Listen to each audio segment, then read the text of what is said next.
എന്തുദ്ദേശിച്ചാണ് എന്നെ വിളിച്ചതെന്ന് എനിക്ക് അറിഞ്ഞുകൂടാ. പലർക്കും ഒരു ഭയപ്പാട് മനസ്സിലുണ്ടാകാൻ ഇടയുണ്ട്. ഞാനൊരു കാരണവശാലും പ്രസംഗം നീട്ടിക്കൊണ്ട് പോകില്ല എന്ന ഒരു ഉറപ്പ് സമൂഹമായി നൽകുകയാണ്. ഞാനൊരു പരസ്യവാചകമാണ് ഓർമ്മ വരുന്നത്. തക്കാളിയാണെങ്കിലും ചങ്ങാതിയാണെങ്കിലും നല്ലതിനെ തിരഞ്ഞെടുക്കാവൂ എന്നൊരു പ്രയോഗമുണ്ട്. നമ്മുടെ ക്ലബിനെ സംബന്ധിച്ച് ഏറ്റവും നല്ലവരെ നോക്കി തിരഞ്ഞെടുക്കാനുള്ള ഭാഗ്യം ദൈവം നമുക്ക് ആവർത്തിച്ച് തന്നു എന്നുള്ളത് കൊണ്ട് തന്നെ നമ്മൾ ഭാഗ്യം ചെയ്തവരാണ്. പ്രിയപ്പെട്ട സണ്ണയുടെ നേതൃത്വത്തിൽ വളരെ സുഗമമായ ഒരു പ്രവർത്തനം കാഴ്ചവെക്കുമ്പോൾ നമ്മളെ കൊണ്ടാകുമെന്നുള്ളതാണ് പ്രത്യാശയുടെ കാരണം. ഞാനൊരു കാര്യം തമാശയ്ക്ക് പറയുന്നതല്ല. സണ്ണയുടെ വീട്ടിൽ വെച്ച് കൂടിയ ഒരു സൗഹൃദ സദസ്സിൽ ലവലി പറഞ്ഞ ഒരു വാചകം, ലവലിയല്ല സണ്ണിയാണ്, അതെ ഞാൻ ആ വാചകം ഓർക്കുന്നുണ്ട്.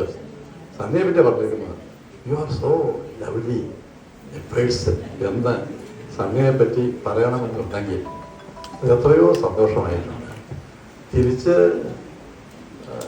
നമ്മുടെ പ്രിയപ്പെട്ട ലവലി പറഞ്ഞതും mine is so sunny a life, പ്രകാശഭരിതമായ ഒരു ജീവിതമാണ് എൻ്റേത്. അപ്പം അങ്ങനെ പാരസ്പര്യ ബന്ധത്തിൻ്റെ ബന്ധുരമായ ഒരു സാക്ഷ്യമായിട്ടാണ് നമ്മുടെ പ്രസിഡന്റ് നമുക്കൊക്കെ മാർഗദർശനം നൽകുന്നത് എന്നതുകൊണ്ട് തന്നെ ഈ വർഷത്തെ പ്രവർത്തനം മുഴുവനും പ്രകാശഭരിതമായി തീരും എന്ന് ഞാൻ വിശ്വസിക്കുന്നു.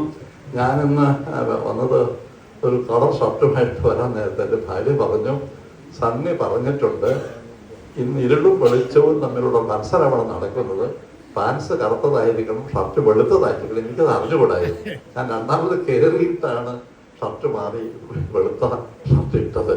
അപ്പം അതിനൊക്കെ ഈ ജീവിതം ഇരുളും വെളിച്ചവും നിറഞ്ഞതാണെന്നും ഇരുളിനെ മാറ്റാൻ വെളിച്ചത്തിന് കഴിയും എന്നുള്ള പ്രത്യാശ അനുഭവത്തിലൂടെ സാക്ഷ്യപ്പെടുത്തുന്നതിന് പുതിയ പ്രസിഡന്റ് ഒരു തത്വശാസ്ത്രം തന്നെയാണ് നമുക്ക് നൽകിയിട്ടുള്ളത്.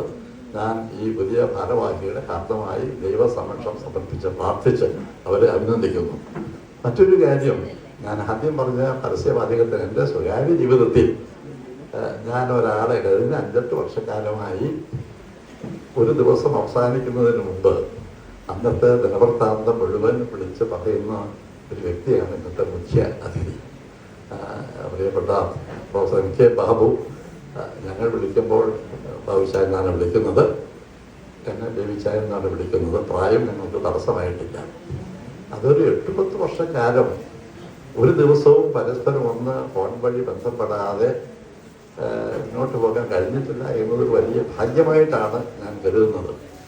അതൊക്കെ ഇപ്പോൾ ഇവിടെ പറഞ്ഞിട്ട് ഈ സൗഹൃദ ദിനത്തിൻ്റെ മാറ്റൊരുക്കുന്നതിന് സഹായകമാണ്. അതോടൊപ്പം തന്നെ നല്ല ദിനം തിരഞ്ഞെടുക്കാവൂ എന്നുള്ള സദൃഢമാനത്തെ സാക്ഷ്യപ്പെടുത്തുവാനും അത് സഹായിക്കും എന്നാണ് എൻ്റെ വിശ്വാസം.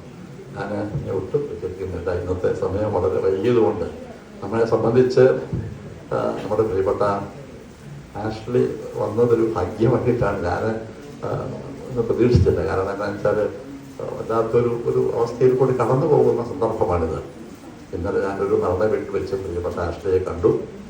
നമ്മുടെയൊക്കെ ഈ കൂട്ടായ്മയുടെ സുവിശേഷം ഏറ്റവും സമർത്ഥമായി പങ്കുവയ്ക്കാൻ കഴിയുന്ന ഒരു നല്ല എന്താ പറയുക ഒരു അമൃത ഭാഷിണിയാണ് നമ്മുടെ പ്രിയപ്പെട്ട ആഷ്ലി ഇന്ന് വന്നു എന്ന് പറയുന്നത് തന്നെ നമ്മളോട് കാണിക്കുന്ന പക്ഷപാതപരമായ സ്നേഹത്തിൻ്റെ പ്രകടനമായിട്ടാണ് ഞാൻ കാണുന്നത്.